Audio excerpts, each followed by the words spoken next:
pour moi, le championnat de France, c'est avant tout un moyen de voir où j'en suis de ma préparation, parce que depuis le mois d'octobre, on n'a pas eu de compétition, donc on a eu pas mal de périodes d'entraînement, donc c'est voir le jour J où j'en suis, qu'est-ce que je suis capable de faire.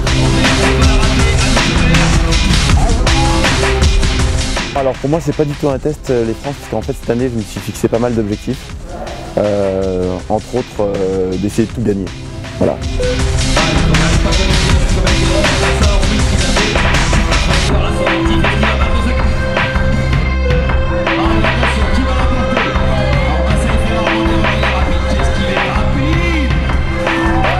Je m'entraîne vraiment beaucoup.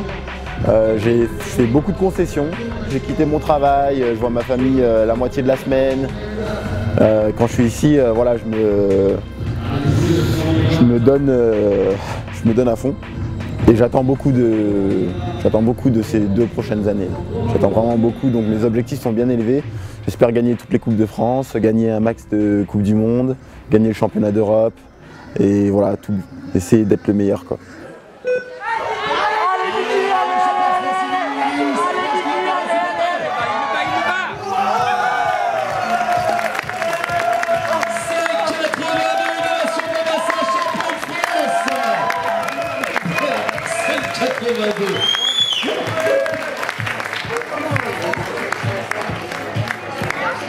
Eh oui, c'est notre Ocean Bolt.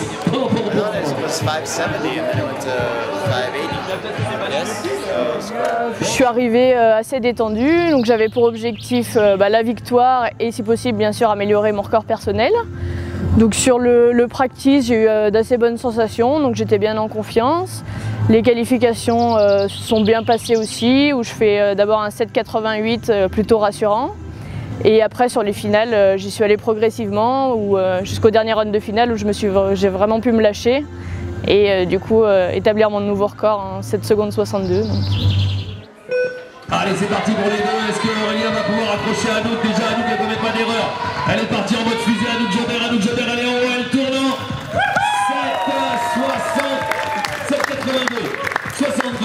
en 7,62. Déjà avant de me lancer dans le run, je voulais vraiment essayer de me lâcher pour faire le meilleur temps possible. Donc quand je me suis mise en place, j'ai essayé d'être vraiment très réactive au bip de départ, donc ça j'ai réussi à bien le faire. Au niveau du départ, c'était très fluide, donc j'ai de bonnes sensations, j'étais vraiment bien partie. Et après sur la fin, j'ai essayé de ne pas perdre de vitesse pour le finir rapidement. Là dernièrement, j'ai fait quelques petits changements de méthode, donc ça s'est avéré plutôt efficace, donc voilà, je suis contente. D'accord. C'est quoi les changements de méthode? Tu peux m'en dévoiler quelques secrets? Alors déjà, il y a la toute dernière prise, au lieu de la prendre en pince comme je prenais avant, je la prends légèrement plus haut sur le bac, ce qui me permet d'accélérer juste le mouvement pour aller au buzzer, parce que c'est un peu ce qui me manque en Coupe du Monde, je me suis plusieurs fois fait devancer là-dessus. Après, il y a un pied que j'ai décalé avant le jeté, donc au milieu de la voie. Pareil, je l'ai mis un peu plus haut pour me permettre de garder de la vitesse. Et après, c'est plus vraiment des détails de placement sur le bassin, à quel moment, à quelle distance du mur je dois être. C'est des choses comme ça. Et il s'accroche bien, Jocelyn, il s'accroche bien, il tient la barre à Jean, c'est incroyable ce Jocelyn Thiriot. C'est bien que le grand-père il soit senti. On peut applaudir les deux. Ah, c'est bien, Jeannot.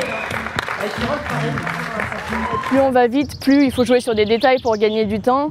Et c'est vrai que l'objectif, c'est vraiment d'avoir la trajectoire la plus rectiligne possible.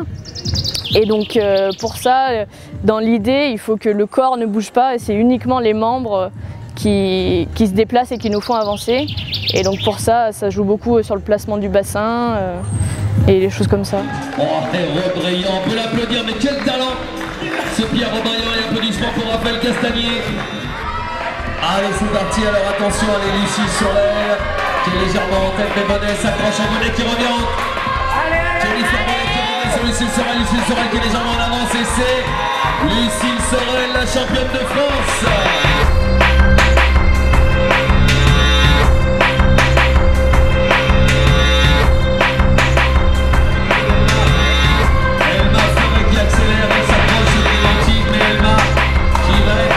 Alors cette année, on a décidé d'organiser le championnat de France de vitesse, d'escalade de vitesse, sur 2 jours.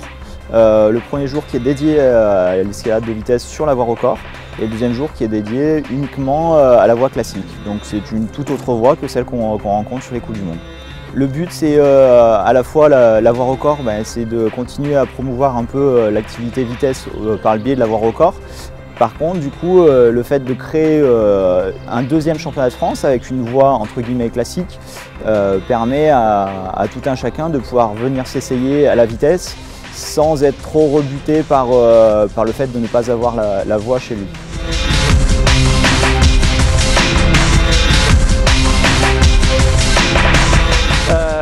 C'est un peu particulier parce qu'on n'a plus l'habitude, ça fait des années que ça n'existe plus. Il y a eu des Coupes de France à Valence ces quelques dernières années qui ont fait ce format, du coup c'est pas non plus nouveau, mais ça fait quand même toujours bizarre, on s'entraîne jamais en dehors de la voie officielle de vitesse. Du coup c'est un peu différent, mais ça a l'air sympa et ça donne envie d'essayer pour voir quel temps on va mettre sur la même hauteur, le même profil.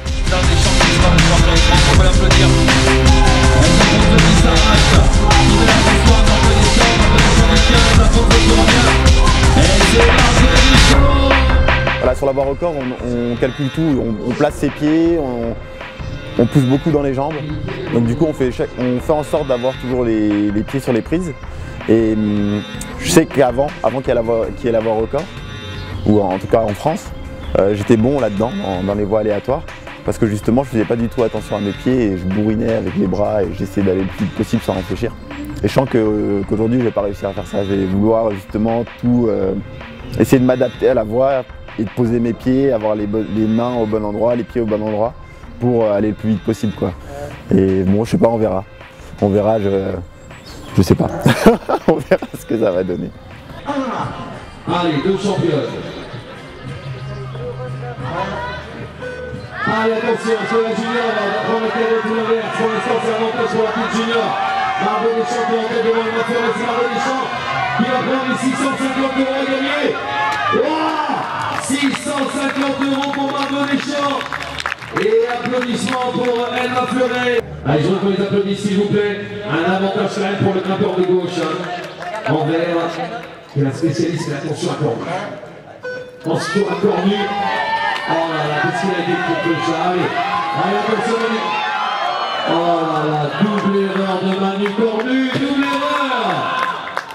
Il a failli casser le mur de Voron et applaudissements s'il vous plaît pour Johan Le Couster, champion de France, il avait lancé avant. Oh, déjà avec l'avance que tu avais au départ là, il ne faut pas s'arrêter comme ça. Hein. Faut y aller, il faut attendre si on dit faux départ, mais c'est dommage de prendre des risques et de rater. Bon, c'est Johan Le Couster qui prend les 150 € qui est élu champion de France.